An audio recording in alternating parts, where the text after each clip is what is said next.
அனைவருக்கும் வணக்கம். Welcome to English பேச்சு யூடியூப் சேனல். இன்னைக்கு நம்ம ஒரு முக்கியமான 8 விஷயங்களை பார்க்க போறோம். இந்த 8 வார்த்தைகள் ஆங்கிலத்துல மிக முக்கியமான ஒரு வார்த்தைகள். அதாவது இந்த வார்த்தைகளுக்கு டைரக்டா அர்த்தம் இருக்காது, பட் டைரக்டா அர்த்தம் விளங்காது. நம்ம இந்த வார்த்தைகளை சொன்னா அதுக்கு இன்னொரு அர்த்தம்னு சொல்லுவாங்க இல்லையா, அந்த மாதிரியான ஒரு வார்த்தைகளும் அதனுடைய சுவாரஸ்யமான முழு தமிழாக்கமும் பார்க்க போறோம். அதனால இந்த ஒரு காணொலியை ஸ்கிப் பண்ணாம பாருங்க. வீடியோக்குள்ள போலாமா? முதல்ல நம்ம பார்க்கக்கூடியது பிளைண்ட் டேட். இந்த பிளைண்ட் டேட் அப்படின்றத ஆங்கிலத்தில் என்னன்னு சொல்லுவாங்கன்னா மீட்டிங் அ ஸ்ட்ரேஞ்சர் அப்படின்னு சொல்லுவாங்க. மீட்டிங் அ ஸ்ட்ரேஞ்சர் அப்படின்றது என்னது? மீட்டிங்கிறது ஒருத்தவங்களை சந்திக்கிறது. யாரை சந்திக்கிறது? முன்பின் தெரியாதவரை சந்தித்தல். முன்பின் தெரியாதவரை சந்தித்தல்.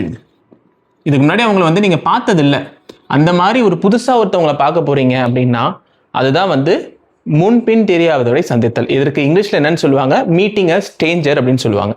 இந்த மீட்டிங் அ ஸ்ட்ரேஞ்சர் அப்படின்றத இன்னொரு விஷயம் எப்படி நம்ம குறிக்கலாம்? Blind date.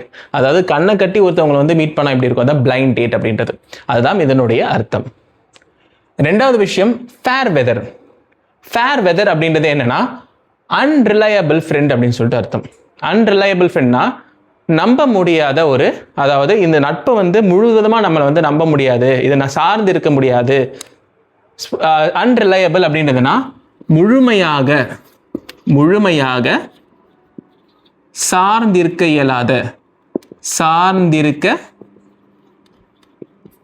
இயலாத நட்பு. இதுதான் இங்கிலீஷ்ல என்னன்னு சொல்லுவாங்க? Unreliable friend.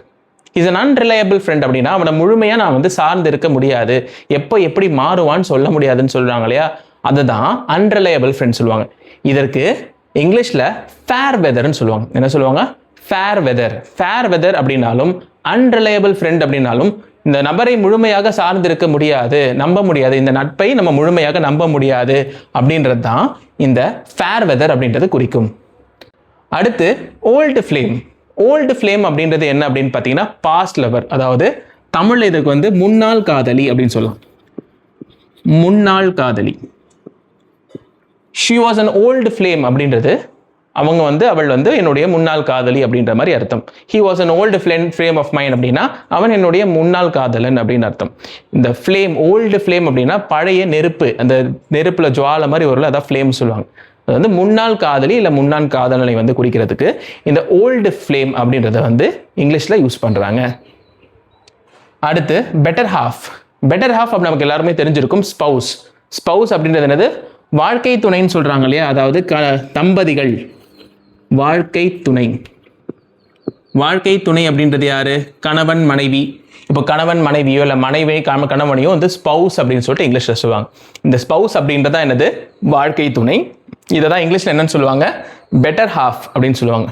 He is my better half இல்லை ஷீ இஸ் மை பெட்டர் ஹாஃப்னா அவள் என்னுடைய பெட்டர் ஹாஃப், அவன் என்னுடைய பெட்டர் ஹாஃப் அப்படின்னா அவன் என்னுடைய வாழ்க்கை துணை இல்லை அவள் என்னுடைய வாழ்க்கை துணை. அது எப்படி வேணாலும் இருக்கலாம், உங்களுக்கு ஏற்ற மாதிரி நீங்க மாத்தி போட்டுக்கலாம். அடுத்து சோல்மேட். சோல்மேட் அப்படின்றது என்ன அப்படின்னு பார்த்தீங்கன்னா பெர்ஃபெக்ட் பார்ட்னர். பெர்ஃபெக்ட் பார்ட்னர்னா கணக்கச்சிதனமான நம்ம வாழ்க்கை துணைன்னு சொல்றாங்க இல்லையா, என்னுடைய வாழ்க்கை துணை மட்டும் கிடையாது, என்னுடைய பார்ட்னர், அதாவது என் கூட பக்காவா பொருந்துறவங்க, இவங்க என்னுடைய வாழ்க்கையோட பெர்ஃபெக்ட் மேட்ச்னு சொல்றாங்களே, அதாவது பெர்ஃபெக்ட் பார்ட்னர் அப்படின்னு சொல்லலாம். பெர்ஃபெக்ட் பார்ட்னர், அதாவது பார்ட்னர் கூட்டாளி. பெர்ஃபெக்ட் அப்படின்றது கச்சிதமான இல்ல மிக பொருத்தமான.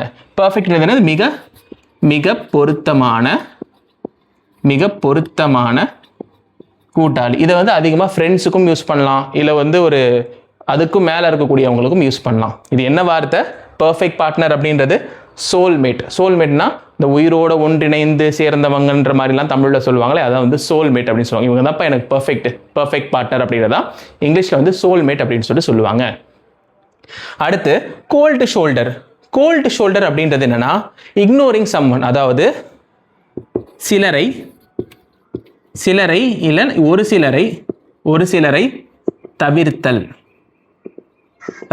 அதாவது நம்ம ஒருத்தவங்க நம்மளை பிடிக்கல, இல்லை அவங்க பண்ணுற விஷயம் நமக்கு பிடிக்கல அப்படின்னா அவங்ககிட்ட வந்து நம்ம வந்து கோல்டு ஷோல்டராக பிஹேவ் பண்ணுறது அப்படின்னு அர்த்தம். கோல்டு ஷோல்டர் தான் அவங்கள வந்து பக்காவாக பார்த்து தவிர்க்கிறது.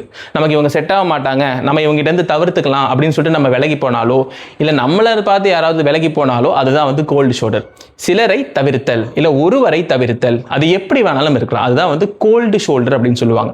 இந்த கோல்டு ஷோல்டர் அப்படின்றது இக்னோரிங் சம்வன். இக்னோரிங்கிறது ஒருத்தவங்களை தவிர்க்கிறது, சம்வன்றது யாரையாவது ஒருத்தரை இல்லை யாராவது ஒரு சிலரை தவிர்க்கிறது அப்படின்றது இந்த கோல்டு ஷோல்டரினுடைய அர்த்தம். அடுத்து பிளட் ரிலேஷன். பிளட் ரிலேஷன் அப்படின்னா என்னன்னா ஃபேமிலி மெம்பர், அதாவது ரத்த உறவுன்னு சொல்லுவாங்க இல்லையா, ரத்த உறவு. ரத்த உறவு அப்படின்றது என்னது? Blood relation. ஃபேமிலி மெம்பர், அதாவது கூட பரப்புலாம் சொல்றாங்க இல்லையா, அதுதான் வந்து என்னன்னு சொல்லுவாங்க, இந்த பிளட் ரிலேஷன் அப்படின்றதை குறிக்கும். அடுத்து ட்ரூ லவ். ட்ரூ லவ் அப்படின்றது என்னன்னா ஜென்யூனான அஃபெக்ஷன், அதாவது உண்மையான பாசம் அப்படின்றாங்க இல்லையா, உண்மையான நேசம் இல்லை உண்மையான பாசம், உண்மையான நேசம். உண்மையான நேசம் அப்படின்றது தான் இந்த ட்ரூ லவ் அப்படின்றது. இந்த உண்மையான நேசம் அப்படின்றது தான் என்னது? இந்த ட்ரூ லவ் அப்படின்றது.